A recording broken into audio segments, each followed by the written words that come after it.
Lesson 9. J.C. Bose, A Beautiful Mind. Let's start. A biography is a life story of someone usually eminent. Biography বলতে আমরা কি বুঝি? কোনো ব্যক্তির জীবনের কথা, এবং সাধারণত সেই ব্যক্তি কোনো বিখ্যাত ব্যক্তি হয়। The person may be alive or dead, এবং সেই ব্যক্তি জীবিত হতে পারেন বা জীবিত নন, মারা গেছেন, এরকমও হতে পারে। Biographies are always written by somebody other than the person himself.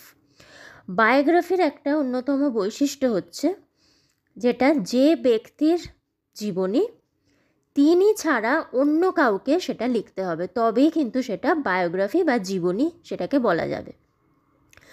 We read biographies of eminent persons so that we may learn about them and try to be like them.